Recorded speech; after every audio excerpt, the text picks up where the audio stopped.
waxaan oo wanaagsan daawada meel walbo aad joogtid ku soo dhawo mar kale iyo falanqeyn ku saabsan guud ahaan caalamka waa 22 bisha Janaayo sanadka 2023 anigoo Maxamed Ciise Marcade ayaa ku waramaya qaybtan qodobadan kugula wadaagi doona waxaa kamid ah macluumaadka ku saabsan sida looga falceliyay falkii kitaabka Quraanka Kariimka qayb kamid ah looga gubay gudaha dalka Sweden gaar ahaan afaafka hore ee safaaradda dawladda Turkiga maxay arrintaasi ka dhigan tahay Turkiga oo kansalay socdaal magaalada Ankara oo ku imaan lahaa wasiirka gaashaandhigga ee dawladda Sweden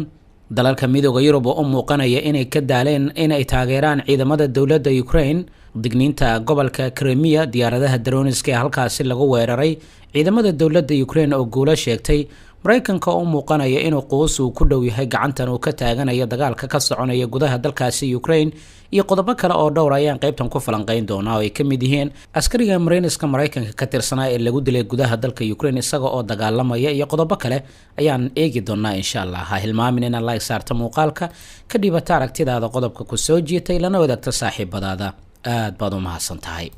falka noqol kamid ah kitaabka Quraanka Kariimka lagu gubay gudaha dalka Sweden si weyn ayay dalalka Islaamka ay kaga dhiidhiyeen ninkan kitaabka soo qaatay ayaa waxa ilaalinaya ciidanka booliiska ee dawladda Sweden kuwaas oo maalin ka hor u ogolaaday inuu kitaabkan uu ku horgubi karayo albaabka hore ee safaaradda dawladda Turkiga ee magaalada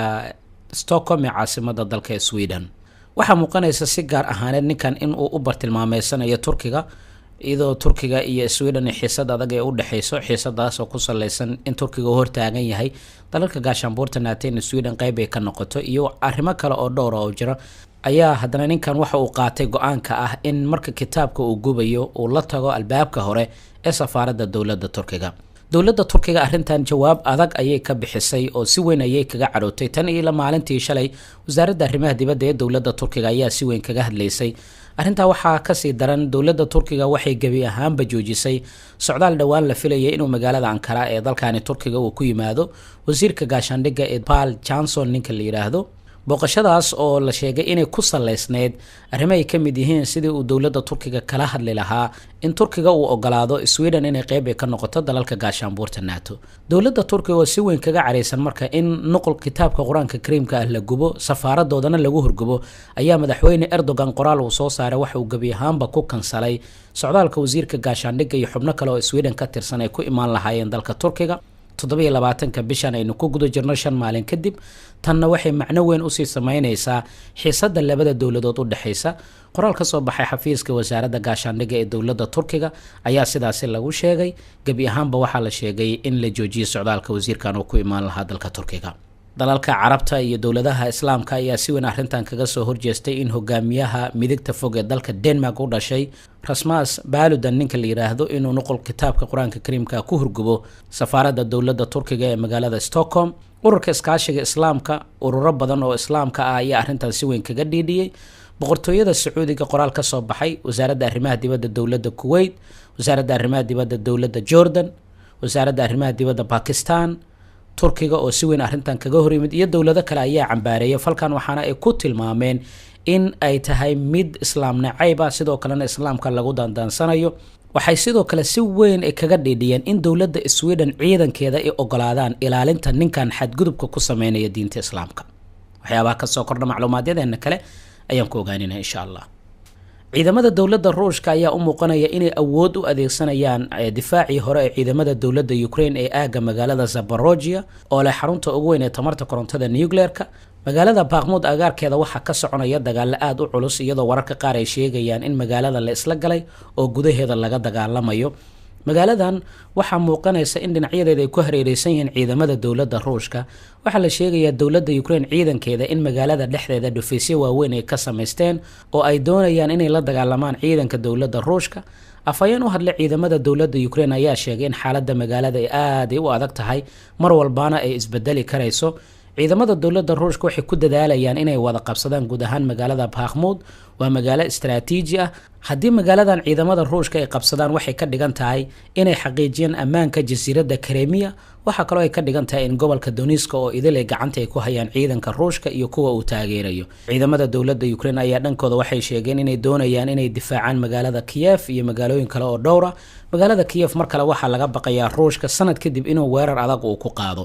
afayeen ciidamada ruushka u hadlay ayaa sheegay inay aaminsan yihiin in koox shiishyahanno ah oo aada u dheeraysa oo Mareykanka iyo Ingiriiska u dhashay ay saaran yihiin dabaqyada dhaadheer ee magaalada Kherson oo dalka Ukraine. taasina waxay ka dhigan tahay in ciidamada reer galbeedka ay doonayaan inay dadka rayidka ay toogtaan laguna eedeeyo ciidamada dowladda ee Ruushka. wasiirka gaashaandhigga ee Mareykanka ayaa dhankiisa qoos muujiyay waxaana uu sheegay waqti xaadirkan inaysan diyaar u ahayn inay taangiye u diraan dalka Ukraine. sidoo kale afayeenka wasaaradda gaashaandhigga ee Jarmalka ayaa sheegay in dalkiisa taangiyada loo yaqaan Leopard uusan u diri doonin gudaha dalka Ukraine laakiin diyaar ay u yihiin inay xukuumadda Kiev ay ka caawiyaan duulaanka dagaal ee ku soconaya.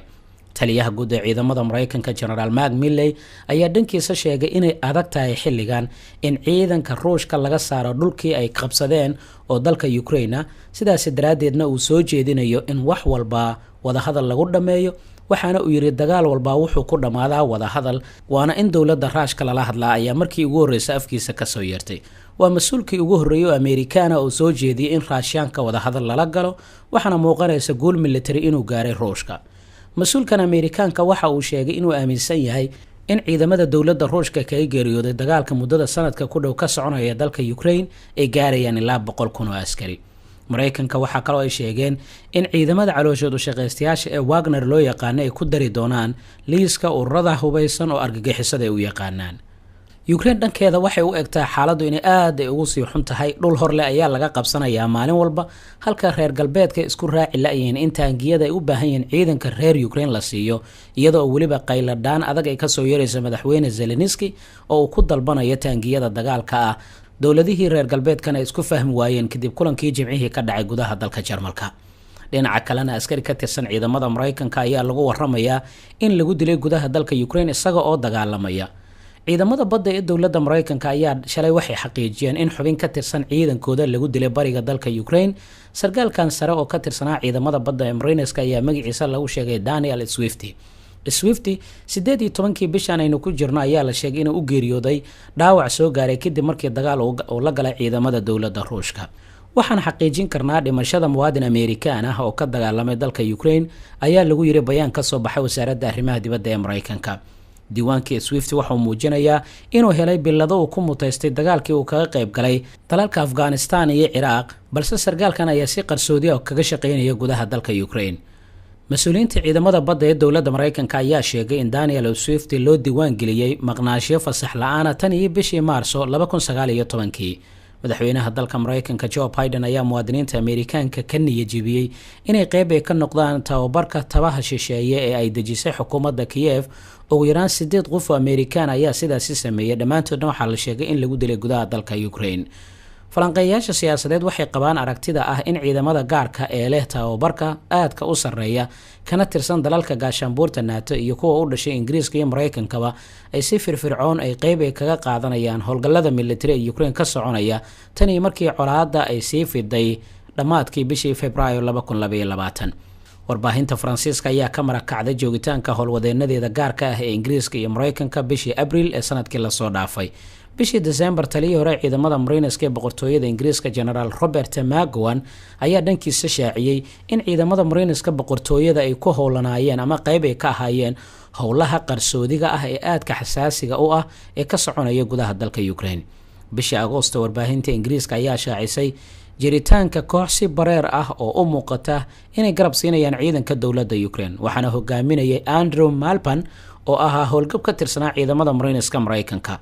kooxdan waxaa loogu yeeraa Mozart. kooxdanina waa shirkad dhanka ammaanka ah oo gaar loo leeyahay oo ka shaqeysa dalka Ukraine tan iyo sanadkii la soo dhaafay, xilligaas oo dagaalka Ukraine aad u sii xoogeystay. kooxdan waxay ka kooban yihiin mutadawiciin reer galbeed ah oo leh khibrad dhanka militariga. waxay bixiyaan tababar military, daadguraynta rayidka iyo samata bixintooda iyo qaybinta gargaarka bini'aadanimo, waxaana la aasaasay bartamihii bishii Maarso waa markii dagaalka uu bilowday kadib.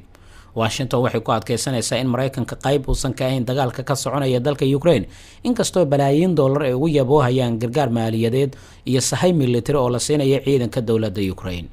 dhinaca kale haddii aynu eegno wadamada qaaradda Yurub ayaa soo jeedinaya in la joojiyo hubka la siinayo xukuumadda Kiev. arrintan waxaa lagu tilmaamay inay aad u sii kicin karaysa dagaalka ka soconaya dalka Ukraine, sidoo kalena ay horseedi doonto in gobolka oo idil dagaalkaasi uu gaaro. madaxweynaha dowladda Bulgaria Roman Radev oo warbaahinta la hadlay ayaa sheegay in hubka la gaarsiinayo dowladda Ukraine micnaheedu uu yahay in gaas lagu sii shubayo dabka holcaya, isagoo sheegay taasi inay micnaheedu ay tahay in khasaarada reer Ukraine kaliya aysan ku ekaan doonin oo ay gaari doonto dalal dhowr ah. madaxweynaha dowladda Bulgaria ayaa sidoo kale si cad u sheegay dowladdiisa inaysan taageersaneen dagaalka ka soconaya dalka Ukraine. waxaa kaloo madaxweynuhu uu soo jeediyay in si weyn looga fogaado taageero military oo toos ah oo la siiyo ciidanka dowladda Ukraine inay xaaladda ka sii darto mooyaane xaalku aanu degi doonin. wasiirada arrimaha dibadda ee dalalka Baltic la isku yiraahdo ee Estonia, Lithuania iyo Latvia ayaa dowladda Jarmalka baaq u diray taas oo ah inay taangiyada Leopard loo yaqaan ku wareejiyaan sida ugu dhaqsiyaha badan ciidanka dowladda Ukraine si ay isaga difaacaan kuwa Ruushka. ugu dambeyntii haddii aynu eegno waxaa lagu waramayaa in xaalad digniin ay ka jirta gobolka Crimea kadib markii diyaarada drones lagu weeraray. dowladda Ukraine ayaana sheegatay guul ah inay ku dhowdahay magaalooyin istiraatiiji ah inay gacanta ay ku dhigaan. dagaal xoogan ayaa ka soconaya deegaano dhowr ah oo ku yaala dhanka baadiyaha magaalada Kinpan. magaaladan waxay ka tirsan tahay gobolka Dnipro la yiraahdo ee dhaca koonfurta dalka Ukraine. gacanka Crimea waxaa lagu waramayaa in nidaam difaaceedka heegan la geliyay, Ruushkana uu ka baqanayo halkaasi in weeraro kale ay ka dhacaan. Ruushka ayaa ku dhawaaqay inay ka hortageen diyaarada drones oo la doonayay in gacanka Crimea lagu weeraro. ciidamada Ukraine ayaa sheegay inay gacanta ay ku dhigeen 3 magaalo oo dhowr ah oo ka tirsan gobolka Mykolaiv. arrintan waxay ku soo beegmaysaa xilli Ruushka uu muuqanayo guulo inuu ka gaaray dhankiisa deegaanada dhanka bari dhaca, laakiin dagaalka ayaa dhowr jiha ka soconaya marka la eego dalka Ukraine. falanqayntii siyaasadda qaybtan waa naga intaa mid lamid intaan ku kulmi doona nabadgelyo.